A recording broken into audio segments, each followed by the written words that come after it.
Senhor é meu pastor e nada me faltará. Caminhar me faz por verdes pastos.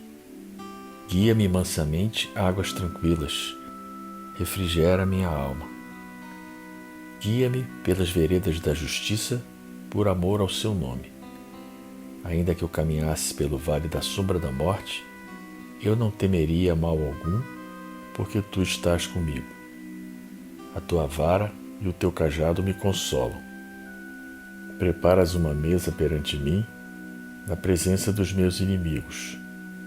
Unge a minha cabeça com óleo e meu cálice transborda. Certamente que a bondade e a misericórdia me seguirão todos os dias de minha vida, e eu habitarei a casa do Senhor por longos dias. O Senhor é meu pastor e nada me faltará. Senhor, ensina-nos a trilhar a luminosa estrada do auxílio. Dá-nos força para destruir a pesada fortaleza de nossos próprios erros, coragem para abrir o caminho da libertação de nós mesmos e recurso para desobstruir o coração em favor dos nossos semelhantes, entregando-lhes, enfim, os tesouros de amor que nos confiastes. Que por onde passemos, a dor se faça menos angustiosa, a ignorância menos agressiva, o ódio menos cruel, a terra menos densa, o desânimo menos sombrio, a incompreensão menos destruidora.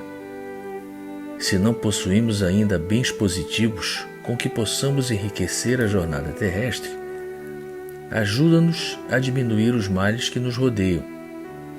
Que em teu nome distribuamos fraternidade e renovação, usando com alegria os dons sublimes e invisíveis do silêncio, da compreensão e da renúncia. Senhor, que nos ensinastes em palavras as supremas lições da simplicidade da manjedoura e do sacrifício na cruz, indicando-nos assim o roteiro da construção espiritual e da ressurreição divina, orienta-nos o passo incerto e ampara-nos os propósitos santificantes, para que a sua vontade, misericordiosa e justa, se faça hoje e sempre onde estivermos. Assim seja. Pai nosso que estás no céu, santificado seja o vosso nome. Venha a nós o vosso reino. Seja feita a vossa vontade, assim na terra como no céu. O pão nosso de cada dia nos dai hoje. Perdoai as nossas ofensas, assim como nós perdoamos aqueles que nos têm ofendido. Não nos deixeis cair em tentação, mas livrai-nos do mal. Ave Maria, cheia de graça, o Senhor é convosco. Bendita sois vós entre as mulheres, bendito é o fruto do vosso ventre, Jesus. Santa Maria, Mãe de Jesus, rogai a Deus por nós, pecadores, agora e na hora de nossa morte. Amém. Senhor da vida, aqui estamos mais uma vez reunidos em pensamento, elevando nossas preces, a fim de recebermos o amparo da corrente franciscana, das falanges brancas do universo, de Miguel Arcanjo e dos orixás que comandam a nossa casa de Francisco de Assis. Que possamos continuar merecendo esse concurso divino, indispensável para atravessarmos esse período atribulado da transição planetária. Fortalece, Pai, a nossa fé, para que possamos manter o equilíbrio e a resignação. Pedimos por todos os que sofrem os efeitos dessa pandemia, pelos que desencarnaram e pelos que ficam com a dor da saudade, pelos que perderam seu sustento, seus lares, sua esperança. Pedimos por todos os que se mobilizam para auxiliar esses infelizes. Que a centelha divina que habita em todos nós possa dar a esses sofredores a certeza de que não estão desamparados, por mais amargas que sejam suas provas e expiações. Pedimos pelas crianças órfãs, abandonadas, sem lar, famintas, maltratadas e abusadas. Pedimos pela paz no mundo, entre povos e nações, entre governantes e governados. Pelas vítimas de guerras, de conflitos religiosos, raciais e políticos. Pela paz entre as religiões, seus líderes e seus fiéis. Que Ismael, o anjo protetor do nosso Brasil, ilumine aqueles que detêm o poder de aliviar o sofrimento do povo brasileiro. Pedimos pela paz no Rio de Janeiro, nos nossos lares e nos nossos corações. Pedimos pelas crianças da creche Santa Clara e pelos irmãos que seguem colaborando com os trabalhos assistenciais da nossa casa. E que nós, médios e seguidores da CFA, sigamos orando e vigiando para continuarmos sob a proteção da corrente franciscana, aguardando o momento de retornarmos às nossas atividades presenciais na nossa casa. Que as nossas preces envolvam a todos os nossos entes queridos, encarnados e desencarnados. Por Cristo, com Cristo e em Cristo, agora e sempre. Obrigado, Senhor. Queridos irmãos, bem-vindos a mais um Evangelho da Casa de Francisco de Assis. Hoje nós temos o capítulo 2 do Evangelho, Meu reino não é deste mundo. Pilatos, tendo entrado de novo no palácio e feito vir Jesus à sua presença, perguntou-lhe: És o rei dos judeus? Respondeu-lhe Jesus: Meu reino não é deste mundo. Se o meu reino fosse deste mundo, a minha gente houvera combatido para impedir que eu caísse nas mãos dos judeus. Mas o meu reino ainda não é aqui. Disse-lhe então Pilatos: És, pois, rei? Jesus lhe respondeu: Tu o dizes, sou rei. Não nasci e não vim a este mundo senão para dar testemunho da verdade. Aquele que pertence à verdade, escuta a minha voz. Essa passagem é do Evangelho de João, no capítulo 18, versículos 33 a 37. O item que nós vamos analisar hoje é o ponto de vista. A ideia clara e precisa que se faça da vida futura proporciona inabalável fé no porvir. Fé que acarreta enormes consequências sobre a moralização dos homens, porque muda completamente o ponto de vista sob o qual encaram eles a vida terrena. Para quem se coloca, pelo pensamento, na vida espiritual, que é indefinida, a vida corpórea se torna simples passagem, breve estada num país ingrato. As vicissitudes e tribulações dessa vida não passam de incidentes que ele suporta com paciência, por sabê-las de curta duração, devendo seguir-se-lhes um estado mais ditoso. À morte, nada mais restará de aterrador. Deixa de ser a porta que se abre para o nada e torna-se a que dá para a libertação, pela qual entra o exilado numa mansão de bem-aventurança e de paz. Sabendo temporária e não definitiva a sua estada no lugar onde se encontra, menos atenção presta às preocupações da vida, resultando-lhe daí uma calma de espírito que tira aquela muito do seu amargor. Pelo simples fato de duvidar da vida futura, o homem dirige todos os seus pensamentos para a vida terrestre. Sem nenhuma certeza quanto ao porvir, dá tudo ao presente. Nenhum bem divisando mais precioso do que os da terra, torna-se qual a criança que nada mais vê além dos seus brinquedos. E não há o que não faça para conseguir os únicos bens que se lhe afiguram reais. A perda do menor deles lhe ocasiona causticante pesar.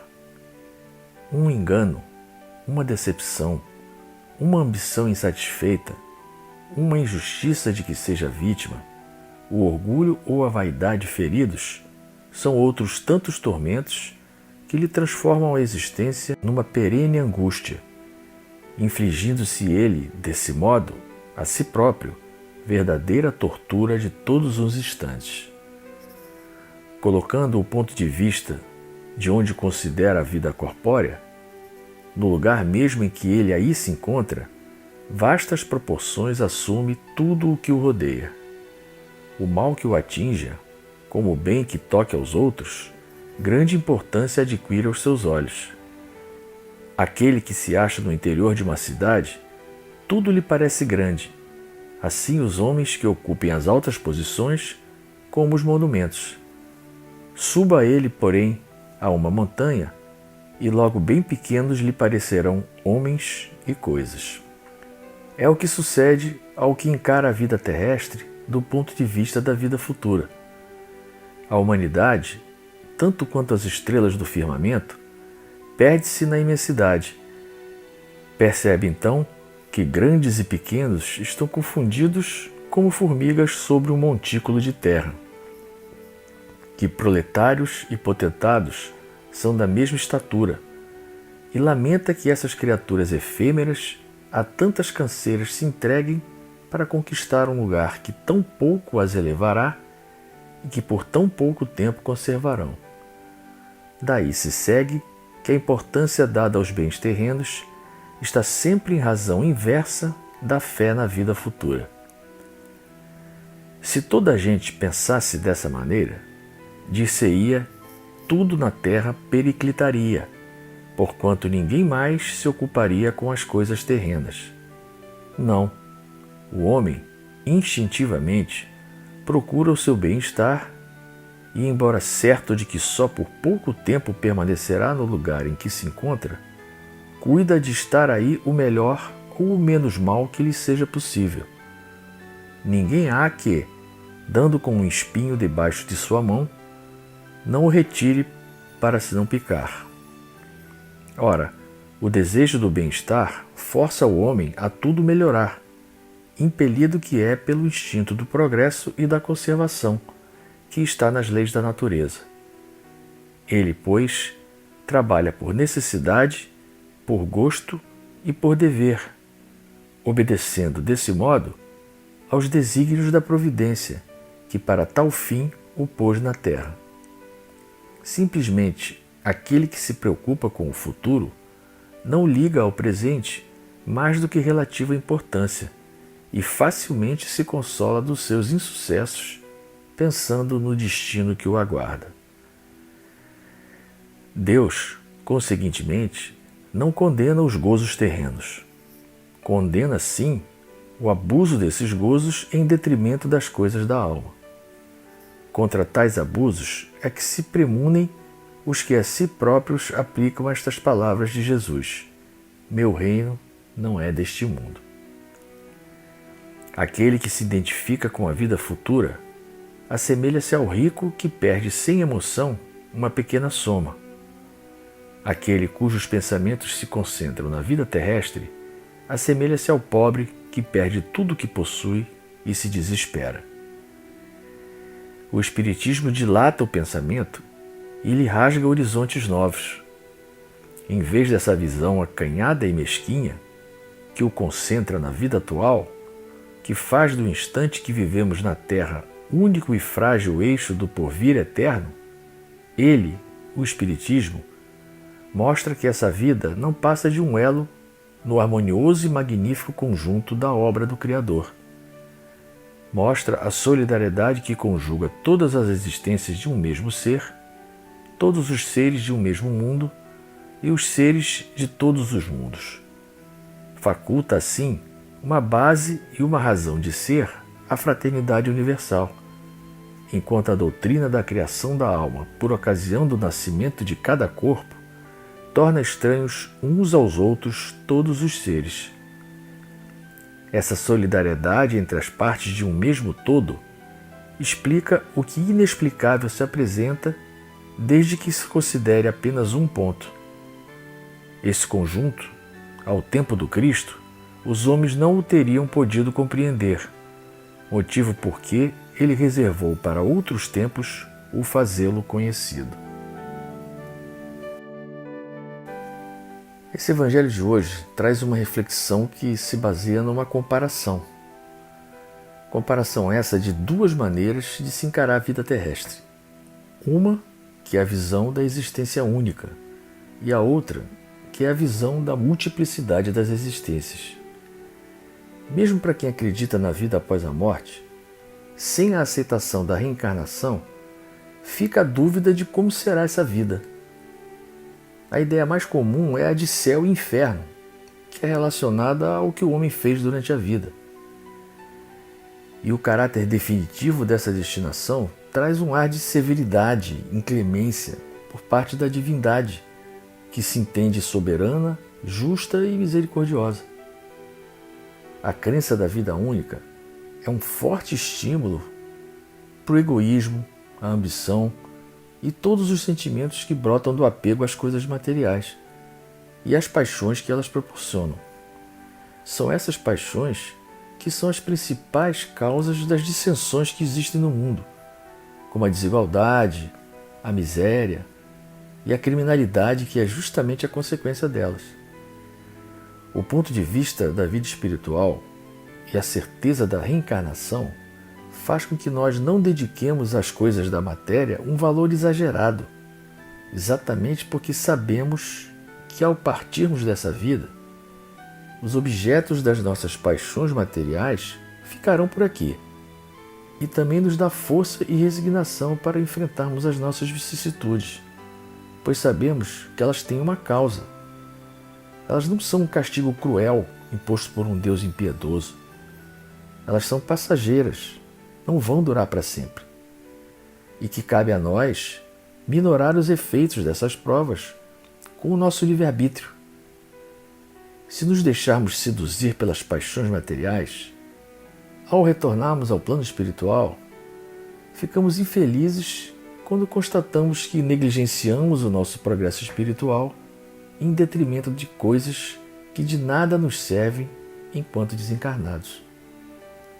Mas aí vem o consolo da misericórdia divina, que permite que retornemos à matéria mais esclarecidos, para continuarmos a nos servir das coisas materiais na medida certa, nos desapegando delas gradativamente e priorizando a nossa evolução como espíritos imortais. Então essa é a mensagem desse evangelho de hoje, para nós olharmos para a vida do alto da montanha e não da praça da cidade.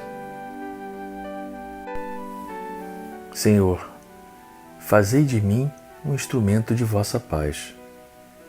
Onde houver ódio, que eu leve o amor. Onde houver ofensa, que eu leve o perdão. Onde houver discórdia, que eu leve a união. Onde houver dúvida, que eu leve a fé. Onde houver erro, que eu leve a verdade. Onde houver desespero, que eu leve a esperança. Onde houver tristeza, que eu leve a alegria. Onde houver trevas, que eu leve a luz. Ó Mestre, fazei que eu procure mais consolar que ser consolado, compreender que ser compreendido, amar que ser amado, pois é dando que se recebe, é perdoando que se é perdoado, e é morrendo que se vive para a vida eterna. Que a paz de Deus permaneça em nossos corações, agora e sempre.